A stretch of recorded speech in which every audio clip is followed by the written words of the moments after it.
Jadi saya nggak berpedoman kepada tokoh selain dari yang diwajibkan, yaitu Nabi Muhammad SAW. Saya banyakkan dimotivasi oleh buku. Saya baca buku pada waktu itu The Positive Thinking. Ya, tuh sangat mempengaruhi saya berpikir positif itu. Jadilah guru yang berpengalaman, bukan yang berpenglamaan. Ketika saya berbicara di suatu tempat dengan pakaian yang hebat, orang sangat menghargai saya. Tetapi ketika saya mengatakan saya guru SD, orang set hilang. Itu pernah pengalaman saya tuh. Orang penyanyi aja tuh, Rita Sugiarto, nyanyi Rika Kasih aja untuk dunia akhirat. Ya enggak? Masa kita seorang guru hanya dunia aja? Tinggalan dong. Assalamualaikum warahmatullahi wabarakatuh. Nama saya kalau di KTP lengkapnya Dr. Andes H. Sanusi MSI. Profesi sebagai awalnya saya guru SD, SMP, SMA. Terakhir ketika saya sudah pensiun jadi PNS, saya ngajar di perguruan tinggi yang orang sebut itu dosen.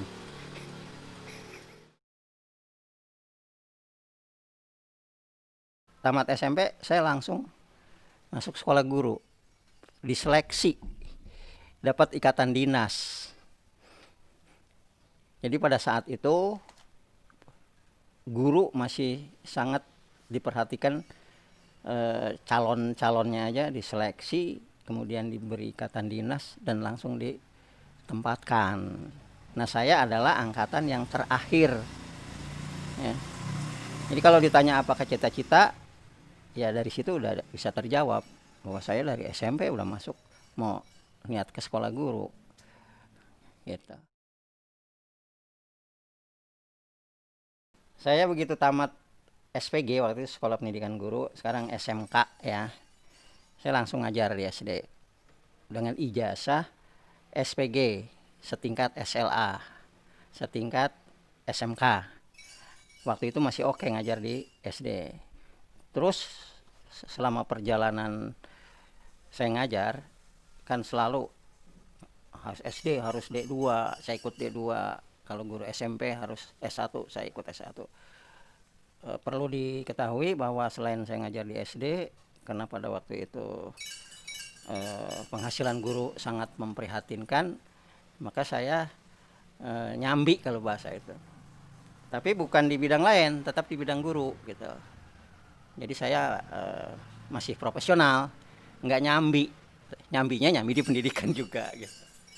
Jadi pagi saya ngajar di SD, sore, siang saya ngajar di SMP.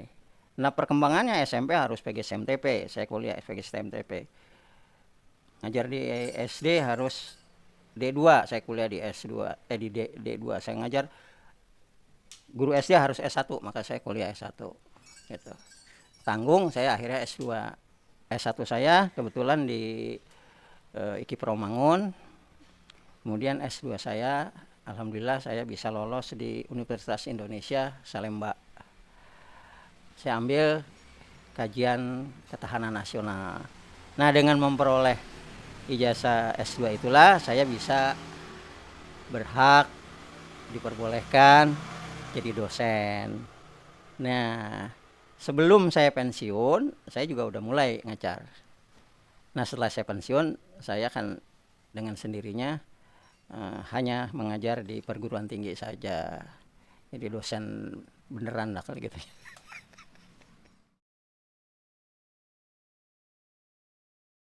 Oke. Saya beda kali dengan orang lain ya. Idola dengan seseorang, sangat mengikuti sebagai bahkan sampai membabi buta itu, kecuali dengan Nabi oke. Ya, kalau dengan Nabi emang boleh, emang harus gitu ya. Tapi kalau dengan manusia alhamdulillah saya tidak terlalu itu ya. Misalnya saya senang sama seorang tokoh, enggak. Jadi saya banyak tokoh ya. Banyak yang tokoh, sebab setiap tokoh itu kalau kita baca ya setiap manusia ada kekurangan, ada kelemahannya. Jadi saya enggak berpedoman kepada tokoh selain dari yang diwajibkan, yaitu Nabi Muhammad SAW gitu. Dan yang kedua, saya banyakkan dimotivasi oleh buku. Saya ingat sekali, saya baca buku pada waktu itu The Positive Thinking, ya, tuh sangat mempengaruhi saya berpikir positif itu. Tahun 80-an itu mulai beredar buku-buku yang memberikan motivasi dan sudah diterjemahkan, ya, supaya kerennya The Positive Thinking. Padahal saya baca berpikir positif gitu ya. Banyak sekali buku-buku yang membuat saya, yang mendorong saya, memberikan motivasi kepada saya untuk terus maju selain daripada dasar daripada agama saya, yaitu Islam. Kan Islam, siapa yang hari ini sama dengan hari kemarin, rugi sama aja rugi, apalagi turun gitu.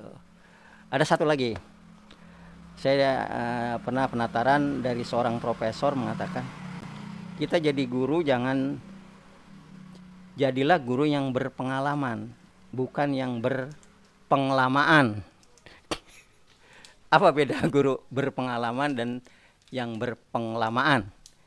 Kalau guru yang berpenglamaan, dia dari awal sampai akhir di situ-situ juga, ya ijazahnya, ya tempatnya gitu. Nah kalau guru berpengalaman, nah itu berubah. Kalau ibarat titik, kalau yang berpengalaman ya udah titik aja terus. Tapi kalau yang berpengalaman, titik itu membesar.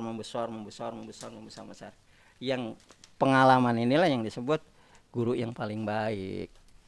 Kadang orang kan, ini gue udah lama nih di sini, udah lama gue paling dulu. Itu orang minta dihormati. Ya enggak? Orang berpengalaman minta dihormati gitu. Ya tapi itu mungkin udah jadi apa ya, kebiasaan dari kita, ya kita harus hormat juga. Orang yang lebih tua jatuhnya, bukan berpengalaman tapi orang yang lebih tua gitu. Oke ya, kebanyakan.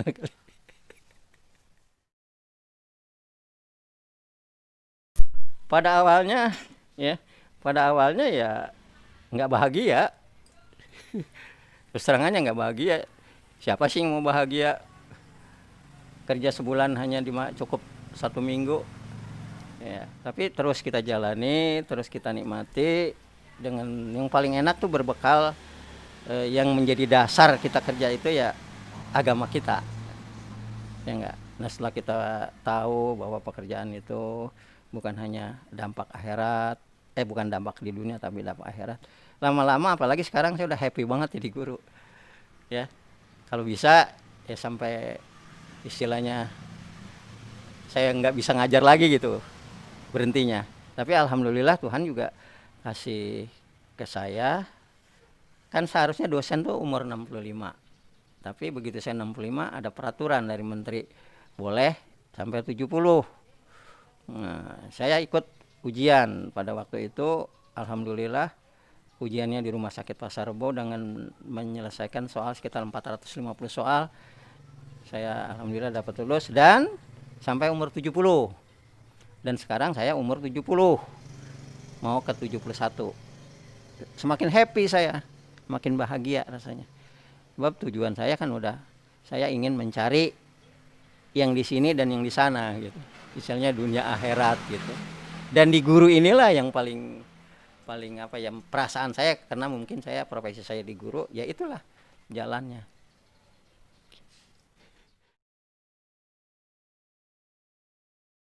Ya pada awalnya ada dengan kondisi guru di tahun 70, 80. Guru itu kan mulai dirasakan cukup ya untuk sekedar makan.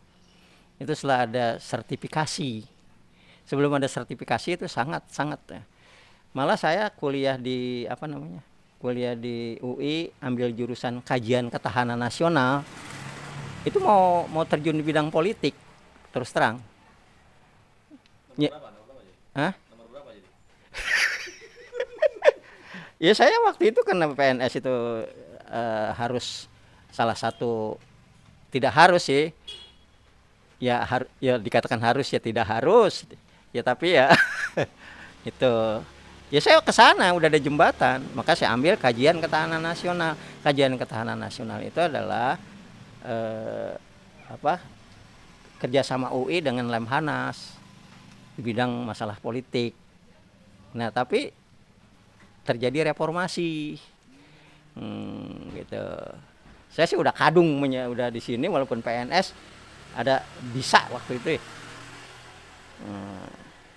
Terjadi reformasi kan udah nggak boleh. Nah sejak reformasi itulah saya patuh tidak ikut politik ya, karena aturan PNS tidak boleh ikut politik. Sampai herannya saya bukan hanya fisiknya aja, sampai simpati saya pun itu sampai sekarang itu nggak ada saya. Oh, saya misalnya senang sama partai politik itu, senang pakai enggak, biasa-biasa aja gitu. Tapi karena itu merupakan aturan undang-undang, di mana saya sebagai dosen Pancasila dan kewarganegaraan, itu kan undang-undang. Kalau mau berpolitik harus partai politik, ya ikut. Tapi saya nggak ke situ gitu. Jadi tetap aja pada profesi sekarang. Dan untung saya diselamatkan oleh Allah. Saya katakan saya tidak pindah ke profesi lain. Kalau saya pindah ke profesi lain ya mungkin udah op gitu kali ya.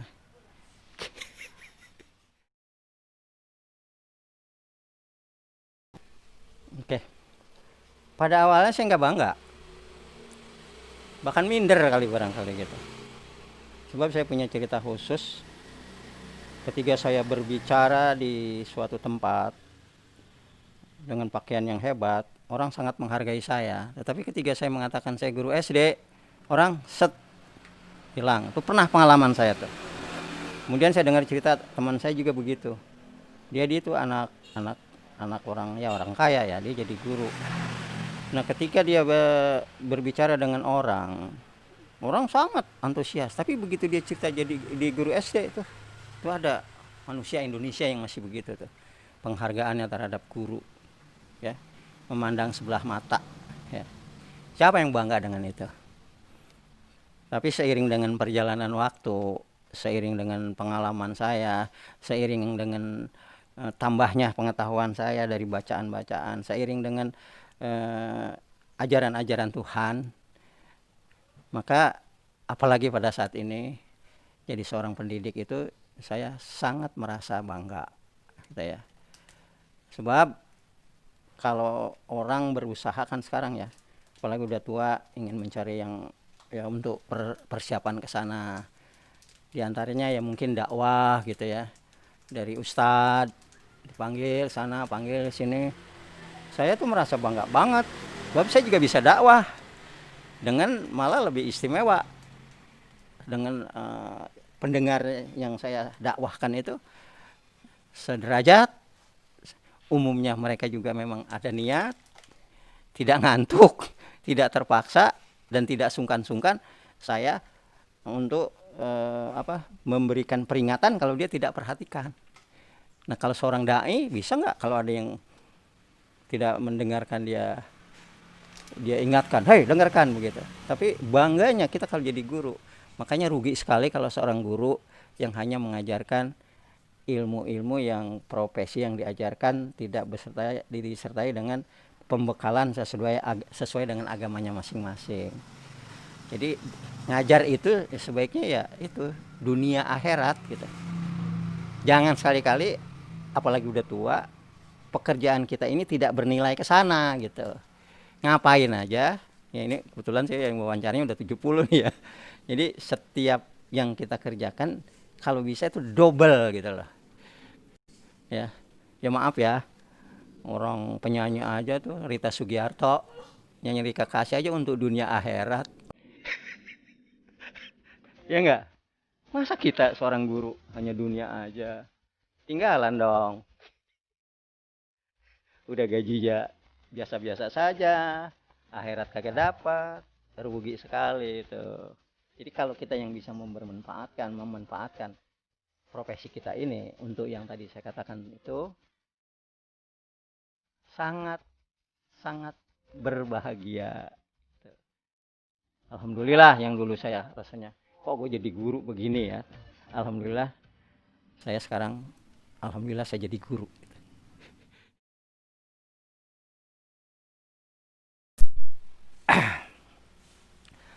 Sebenarnya kalau kita betul-betul guru ya, kita banyak baca buku, di dunia ini nggak ada yang sulit sebenarnya.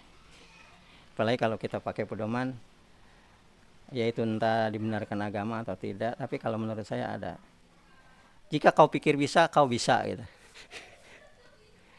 Tapi saya tidak mempertentangkan dengan agama gitu. Sebab agama juga kalau nggak salah ada ayat yang mengatakan Allah itu bagaimana prasangka hambanya. Ya nggak? Prasangka hambanya kan di sini. Kalau kita berpikir bisa, berarti prasangka kita bisa. Berarti boleh ya deh.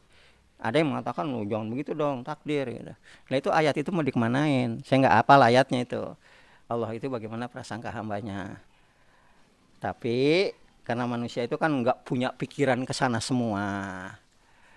Kebanyakan yang saya perhatikan, saya gini-gini mimpin udah 5 sekolah loh. Ya. 4 SD, 1 SMP, 1 malah ada lagi jadi 6. Apa tuh namanya? Pendidikan guru taman anak-anak. Yang saya perhatikan generasi sampai sekarang pun itu karena malas baca. Kuncinya malas baca. Padahal baca itu tidak selalu baca buku. Kalau dia di yang sekarang punya grup-grup itu banyak sekali sebenarnya kalau kita ambil yang bermanfaat. Cuma minat orang yang begitu, katakan kalau itu emas, berlian, orang kurang perhatikan. Kenapa? Karena dia nggak ngerti emas, nggak ngerti berlian. Tapi kalau yang ngerti emas, yang ngerti berlian, dia cari itu ilmu-ilmu itu. Saya sekarang banyak kan belajar di situ. Karena banyak kan yang sering ngirim-ngirim yang apa hadis, Quran, kata-kata mutiara. Itu sebenarnya kalau kita udah males baca, ya banyak denger. Kan banyak kan ngomong ya. Itu lagi ya, kesulitan guru itu banyakan yang mau ngomong aja, nggak mau denger. Padahal kalau kita mau denger, subhanallah. Orang yang kita dengarkan itu akan, saya coba pakai metode itu ya. Jadi saya pakai bukan yang ngomong dulu, tapi silahkan ngomong, silahkan tanya. Ternyata metode, bahkan saya mewajibkan itu. Jadi saya dalam satu kelas itu saya bagi misalnya kalau ada 20 baris gitu ya, 5, ada 10 baris, setiap baris harus ada pertanyaan. Jadi kita dengerin dulu. Nah dari pertanyaan itu kita tahu bahwa ini anak kurang. Itu metode saya sekarang tuh begitu. Saya kasih bukunya, saya suruh singkat, silahkan tanya. Sampai sekarang metode saya adalah di WA tuh begitu. Kasih materinya, kasih silabusnya atau RPS-nya. Tanya. Kalau nggak mau tanya, wajib kita bilang. Saya nilai ini siapa yang bertanya gitu. Jadi tadi apa pertanyaannya? Hal yang paling sulit umumnya, tapi bagi saya enggak kok. Umumnya itu pertama mereka banyak ngomong, nggak banyak dengar, nggak banyak baca.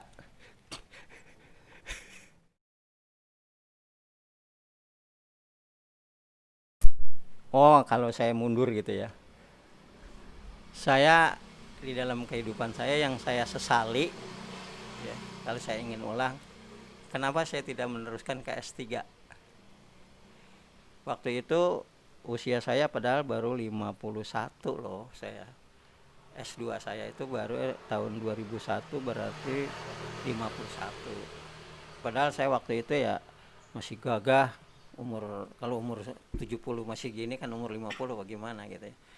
Ya udah alami itu. Walaupun saya juga pernah ada orang ngambil S3-nya setelah umur di atas 60 tahun. Ada itu. Itu luar biasa itu. Saya kagum sekali. Tapi saya belum sampai sekarang tuh belum mencoba itu. Ya udahlah, buat yang muda-muda aja. Itu penyesalan saya. Kenapa saya nggak meneruskan ke S3? Ya begitu.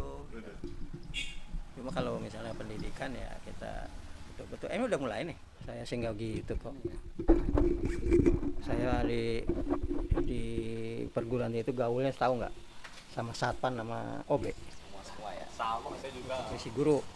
Oke. Apa pesan Pak Sanusi untuk mereka yang mau jadi guru? Pertama, jadi guru itu jangan di istilah saya itu daripada itu artinya dia udah kerja sono nggak kerja sono kerja sini, daripada gua ngapa-ngapain dengan jadi guru. Itu pertama ya. Jadi niatkan bahwa jadi guru itu bisa kaya, bisa kreatif. Ya, itu yang pertama ya. Jadi niatnya jangan diniatkan daripada niat itu penting. Ya. Jangan takut miskin. Yang kedua, kalau jadi guru itu kan ada 3 bahkan 4 ya.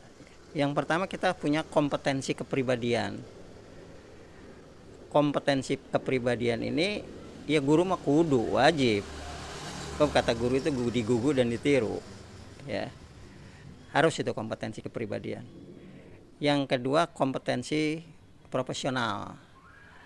Kompetensi profesional ini seringkali saya katakan kepada anak-anak yang kita mau jual. Kalau kita misalnya guru bahasa Inggris, yaitu kita harus menguasai benar bahasa Inggris. Itu yang dikatakan kompetensi profesional. Profesi kita itu apa? Kalau guru SD ya paham benar tentang guru SD. Saya dulu bikin tesis mengenai SD, sampai penguji saya itu, oh begitu Pak yang di SD itu. Artinya kita menguasai betul SD itu. Jadi itu namanya kompetensi profesional. Yang ketiga kompetensi pedagogik ya, kemampuan untuk mengajar. Istilahnya itu saya lupa lagi ya. Jadi kita harus mampu mengajar. Guru itu harusnya guru itu orang yang paling pintar ya. Dia bisa menghibur anak, dia bisa mendiamkan anak, dia bisa menyihir anak kalau perlu ya, terpesona dengan kita ya. Kita datang aja itu anak-anak udah diam. Itu namanya kemampuan kita mengajar namanya, saya lupa itu namanya. Yang keempat adalah kompetensi sosial. Kompetensi sosial itu adalah kemampuan kita bermasyarakat. Bermasyarakat itu, masyarakat ini kan kita ada lapisan-lapisan, ada stratifikasi sosial namanya. Guru itu semuanya harus bisa, ada paling bawah bisa, paling tengah bisa, atas bisa gitu. Jangan sampai gitu kita ngadepin orang kaya gitu, kita kelihatannya norak itu. Makanya itu yang merendahkan seorang guru itu begitu. Jadi anak kalau kita nggak ada ya gitu, jangan kita nggak ada hore ya, itu. Itu adanya di kompetensi kepribadian. Nah kompetensi profesional kita mengajar. Kebahagiaan seorang guru itu kalau dia ngajar, dia menguasai. Anak nanya kita buat bisa jawab, bahagia banget itu, ada kepuasan batin tertentu.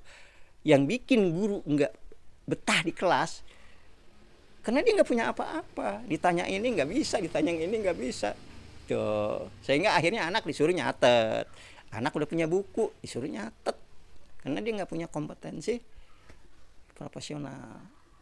Kan dia cara mendidik itu. Makanya di dalam ilmu keguruan ada ilmu jiwa anak, ilmu jiwa perkembangan, ada ilmu profesi, ada pengantar. Itu kan ilmu itu ada. Kalau dulu zaman saya ada didaktik metodik gitu, bagaimana cara menguasai anak gitu. Yang terakhir itu anak-anak itu kan dari masyarakat, bagaimana menghadapi masyarakat yang dari bawah sekali, masyarakat di atas sekali. Oleh orang masyarakat atas kita dianggap profesi, oleh masyarakat bawah kita dianggap nggak sombong tuh. Nah kebanyakan karena memang kemampuan kita kurang itu, oleh orang kaya kita dikucilkan, tidak dihargai. Ya nggak semua orang kaya sih begitu gitu. Itu jadi persiapannya banyak itu jadi guru ya. Ada 4 itu, 5 sama niat gitu. Oke, apa? Kompetensi sosial. Ya, kompetensi sosial itu tadi itu. Itu tadi saya bilang, kompetensi sosial itu harus kudu itu punya sosial. Ya saya alhamdulillah saya udah buktikan saya diterima. Contohnya apa? Saya pernah jadi ketua LKMD, saya pernah jadi Karang Taruna, bukan tingkat desa saja. Itu berarti kan kita bisa pengalaman-pengalaman itu. Dan itu ternyata dijadikan kredit poin loh. Pemerintah tuh betapa pentingnya kompetensi sosial sampai dihargai, bahwa kalau kita pernah menjadi ketua RW kita dihargai sekian gitu. Ya pengabdian masyarakat kalau sekarang. Oke.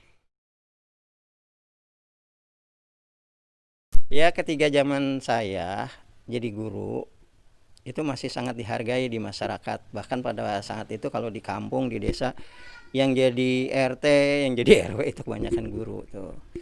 Bahwa jabatan guru itu dianggap ya Pak Guru aja. Itu masih dihargai pada saat itu. Dan pada zaman saya juga anak-anak itu sampai-sampai kalau lebaran tuh pada bawa rantang ke sini. Tuh. Jadi kita dihormati tuh. Kalau mau jadi guru, hikmahnya jadi guru ya. Yang kedua, ya kita dipaksa belajar. Ya. Ya, belajar seumur hidup. Dan belajar itu makanya saya katakan, saya kenapa saya masih bisa eksis sampai menjelang 71? Ya karena saya kuliah. Kalau saya hanya punya S1 ya udah nggak ngapa-ngapain saya kan. Apalagi kalau saya punya doktor kali. Nama saya udah direbut sana, rebut sini gitu. Caleg sana, caleg sini. Iya. Itu makanya usul saya gitu loh. Iya, orang ngelihatnya itu gimana ya? Saya mengetahui bapak itu pinter atau tidak pinter, terampil atau tidak terampil, itu kan saya nggak bisa. Tapi kalau saya lihat, oh ijazahnya, Lihat style saya, mana nih? tapi kalau saya lihat, oh bapak S2, wow S2-nya mana? Ya itu penting juga saya. Padahal saya ya istilahnya mah bukan nomor satu lah di begitu dibilang dari UI, teman-teman yang dari MM dari apa kalau mau bicara, Pak permisi Pak, padahal mah pintaran dia Pak. Itu jadi teman-teman saya yang jadi ketua jadi apa itu kalau dia mau bicara sama Pak permisi Pak. Jadi pengaruh universitas ya, universitas di mana kita ya, belajar itu sangat, itu benar, ini bukan dongeng. Betul. Iya, emang Pak, dah kan pintaran dulu gitu. Tuh. Assalamualaikum warahmatullahi wabarakatuh. Saya Dr. Andes H. Sanusi, MSI, mengucapkan terima kasih cerita di balik profesi ini. Harapan saya, bahkan saya menganjurkan agar bacalah di balik profesi ini. Kenapa? Karena ini adalah cerita tentang pengalaman, bukan teori. Ada yang mengatakan bahwa pengalaman adalah guru yang paling baik. Mungkin ada yang kurang baik, tapi paling tidak setiap orang itu mempunyai pengalaman yang istimewa. Mungkin bisa Anda jadikan sebagai sebagai pembelajaran. Syukur-syukur yang pengalaman baik ini bisa Anda laksanakan dengan baik. Jadi itu harapan saya, dan mohon maaf andai kata ada hal-hal yang kurang berkenan. Sebab dunia ini pasti ada yang baik, ada yang buruk. Ambilnya yang baik. Yang baik bukan dari saya tapi dari Allah Subhanahu wa taala. Yang buruk itu pasti dari saya, dan saya mohon maaf.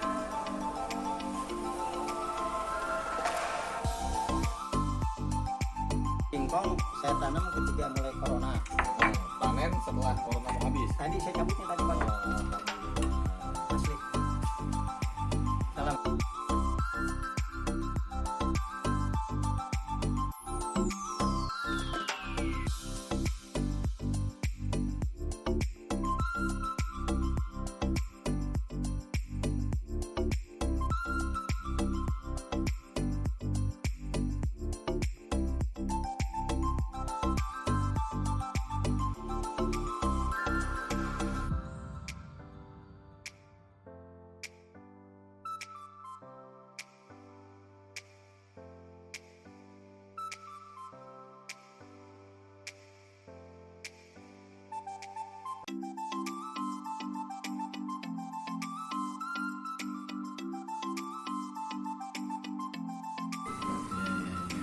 Kenapa saya ngotot begini? Adek bukan apa-apa, saya ngerasain. Kalau memang pendidikan saya bisa sampai seumur segini